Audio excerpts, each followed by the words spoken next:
ఇంకోటి మర్చిపోయా చెప్పడం. నాకైతే నిజం చెప్తున్నా, శ్రీజ గురించే చెప్పాలనుకున్నా. శ్రీజది మళ్ళీ వస్తే బాగుండని అయితే నాకు అనిపించింది. ఎందుకంటే అసలు ఏం లేదు, బజ్ ఎంటర్టైన్మెంట్ తక్కువ అయిపోయింది ఈరోజు ఎపిసోడ్లో. నిన్న కూడా అలానే అనిపించింది, కాకపోతే ఏదో సరదాగా ఉందిలే అనిపించింది. మరి ఎందుకో గేమ్స్ కానీ ఆ ఎంటర్టైన్మెంట్ కానీ కొంచెం లైట్గా తక్కువైంది. అంటే మనకు అలా అనిపించింది. శ్రీజ ఉంటే కనీసం వీళ్ళ మధ్యలో అటుపక్క ఇటుపక్క ఏదో ఒకటి జరుగుతూ ఉండేది, ఇష్యూ కానీ ఏదో ఒకటి జరుగుతూ ఉండేది, మంచి ఎంటర్టైన్మెంట్ ఉండేది అనిపించింది నాకైతే శ్రీజ ఉంటే. మరి మీరు ఎంతమంది శ్రీజ మళ్ళీ రీబ్యాక్ అయితే బాగుంటుంది అని అనుకుంటున్నారు అని అది కూడా కింద కామెంట్ చేయండి. హాయ్ ఫ్రెండ్స్, ఇప్పుడే ఎపిసోడ్ అయిపోయింది భయ్య. నాకు ఎపిసోడ్ స్టార్టింగ్లోనే కొంచెం మజా అనిపించింది. ఏంటి అంటే బలవంతులు ఇద్దరున్నా ముగ్గురున్నా చాలు, అవతల వైపు 20 మంది ఉన్నా 30 మంది ఉన్నా పెద్ద ప్రాబ్లం కాదు అనే సిచ్యువేషన్ అయితే నాకు కనిపించింది. 1000 మంది ఏమి లేని వాళ్ళు ఉన్నా పర్లేదు, అదే బలవంతులు ముగ్గురు ఉంటేనే అదే పాయింట్ అన్నట్టు అనిపించింది. ఈరోజు మాస్ మాధురి మధ్య సంజనా సైలెన్సర్ మధ్య జెండాల టాస్క్ నడిచింది భయ ఓపెన్ చేయండి ఎపిసోడ్లో. ఈ ఎపిసోడ్లో ఇటు పక్క మాస్ మాధురి పక్కన కళ్యాణం ఇమానియల్ వీళ్ళిద్దరే ఉన్నారు. ఇంకోళ్ళు పక్కన ఆడేవాళ్ళు లేరు పాపం. ఎవరు అంత స్ట్రాంగ్ పర్సన్స్ కూడా కాదు. దివ్య కనిపిస్తుంది కానీ పాపం లాగలేదు కదా. సో అందుకని వీళ్ళిద్దరు వచ్చారు. ఇటు పక్క ఏమో సంజనా సైలెన్సర్ పక్కనేమో గౌరవ్ను పవన్ వచ్చాడు. ఈ టాస్క్లోకి ఎంటర్ అయిన తర్వాత భయ సింగిల్గా అలా ఇద్దరిని లాక్కొని వెళ్ళిపోయారు వీళ్ళిద్దరు, గౌరవ్ పవన్. అన్ని జెండాలన్నీ మొత్తం వాళ్ళే వేసేసుకున్నారు. వీళ్ళు సింగిల్ ఒక్క జెండా కూడా తీయలేకపోయారు భయ. అంత దారుణంగా ఓడిపోయారు. సో అసలుకి అంటే ఇన్ని రోజుల నుంచి ఇంత జిమ్ చేస్తుంటే నాకు అనిపించింది, ఏంటి వీళ్ళు జిమ్ చేస్తారు, ఏం టాస్క్లు ఏమున్నాయి. నిన్న చెప్పు టాస్క్ ఆడినప్పుడు కూడా గౌరవ్ పడబోయాడు, వీళ్ళంతా లేయలేరు ఏం లేదు అనుకున్నాం. సో ఇప్పుడు ఈ గేమ్ పెడితే అలా లాక్కొని వెళ్ళిపోయారు.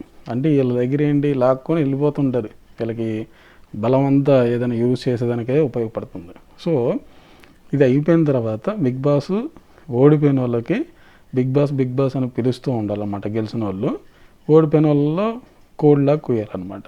అది ఇమానియల్ కోస్తాడు. అది కొంచెం ఎంటర్టైన్మెంట్ అనిపించింది.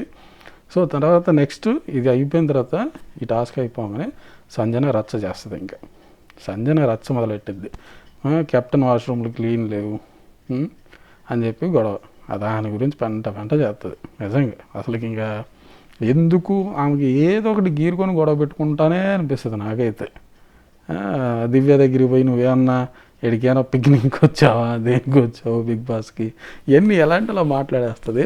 సో నాకు అనిపించింది ఎవరు బాబోయ్ అని.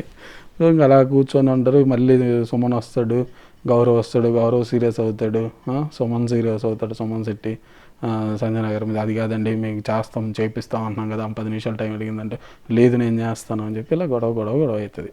ఇది అయిపోగానే కొద్దిసేపు కూర్చొని అటు ఇటు తిరుగుతూ ఉంటారు. ఈ గ్యాప్లో పెద్ద చిన్న ఇంత స్టోరీలో కొంచెం ఏదో ఒకటి ఉండాలి కదా. పవన్ రీతు మధ్య ఈ లవ్ స్టోరీ మధ్యలో చిన్న గొడవ అవుతుంది. నువ్వు నా గురించి ఎందుకు చెప్తున్నావు వేరే వాళ్ళ దగ్గర, నీ గురించి చెప్పుకో, నా గురించి ఎందుకు చెప్తున్నా, చిన్న గొడవ అవుతుంది. ఆయన వాష్రూమ్లోకి వెళ్ళిపోయి ఫీల్ అయ్యి మళ్ళీ బయటకు వస్తాడు, ఏం పోయి అగ్గేస్తుంది. సో ఇది జరిగిద్దే.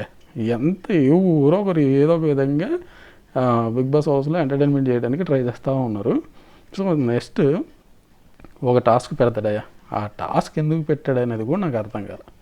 అంత వర్స్ట్ టాస్క్ అయితే అదైతే మాత్రం బకెట్ల టాస్క్. నోట్లో నీళ్ళు పోసుకొని ఎంత దూరము దాన్ని ఆ వాటర్ను పుష్ చేస్తే ఎక్కువ, అంటే 8 బకెట్లు పెట్టి ఉంటారు. ఆ 8 బకెట్లలో ఎంత దూరం ఎవరికి పడితే వాళ్ళు గెలిచినట్టు అనమాట. సో దాంట్లో మళ్ళీ కూడా సంజనా సైలెన్సర్ వాళ్ళే గెలుస్తారు, మాస్ మాధురి వాళ్ళు ఓడిపోతారు. ఓడిపోతే ఈ ఓడిపోయిన టీము గెలిచిన టీం దగ్గర మోకాల మీద కూర్చొని వాళ్ళని ఏదో సంథింగ్ పొగట్టం ఇలాంటివి చేపిస్తారు అనమాట. సో తర్వాత అది ఎందుకు పెట్టాడు అనేది కూడా నాకు అర్థం కాలే. ఆ టాస్క్ అయితే నాకు చిన్నపిల్లల గేము వాల్ టాస్క్ ఒకటి ఉంటుంది చిన్నప్పుడు మనకు, ఇలాంటివన్నీ అనిపించింది. మరీ ఇంత వరస్ట్గా ఉంది ఏంటి ఈ గేమ్ అనిపించింది నాకైతే. ఇంకే వేరే గేమ్స్ కనిపించలేదా, ఎవరికి రాసిచ్చారు ఈ గేమ్ అది ఇదని అనిపించింది నాకైతే. ఇలా జరుగుతూ ఉంది, నాకెందుకు ఏముందిలే ఎంటర్టైన్మెంట్ అది ఇదని అనిపిస్తూ ఉంది. ఇదే టైంలో ఇద్దరు వచ్చారయ్యా పోలీసు వాళ్ళ ఇంట్లోకి. వాళ్ళలో ఒకరు మన అమర్దీప్ ఉన్నాడు, ఏదో చేయబోతున్నాడు. మరి ఇంకా పోలీసులు వచ్చి రాగానే ఇక్కడ డాన్స్ ఉండాలి, సంజన సైలెన్సరు మా మాదిరి వీళ్ళిద్దరిని అప్పచెప్తే మేము వెళ్ళిపోతాము అది ఇది అని చెప్పేసి, అలా మీరు ఇల్లు క్లీన్ చేసుకున్నారా, క్లీన్గా ఉందా లేదా అని చెప్పేసి మొత్తం వెతుకుతూ ఉంటారు, రచ్చ చేస్తుంటారు లోపలికి వెళ్ళి.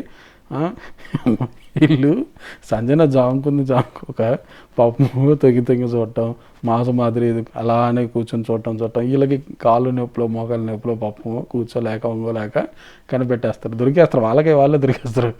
అలా అంటారు, మనం పట్టుకోవాల్సిన అవసరం లేదు, వాళ్ళే దొరుకుతారు అంత ముసలోళ్ళు అని చెప్పేసి బయటికి తీసుకొచ్చిన తర్వాత ఈ ఇంకో పర్సన్ పేరు నాకు తెలియదు, ఆయన ఇంకో పోలీస్ అతను ఒకటే అంటాడు అనమాట, మీరు ఏదైతే బిగ్ బాస్ హౌస్లో దొంగలించారో అవి మాకు కావాలి అని అంటాడు. ఏంటి అనేది తెలియదు, డబ్బులా లేకపోతే ఫ్రూట్సా లేకపోతే ఏమున్నాయా ఏంటి అనేది రేపు ఎపిసోడ్లో చూడాలి. సో ఈ ఓవరాల్గా ఈ ఎపిసోడ్లో అయితే ఓకే ఎంటర్టైన్మెంట్ అనిపించింది నాకైతే. నేను లాస్ట్ సీజన్ కూడా చూసా కానీ మరీ ఇంత వరస్ట్ గేమ్ అయితే పెట్టలేదని అనిపించింది నాకైతే.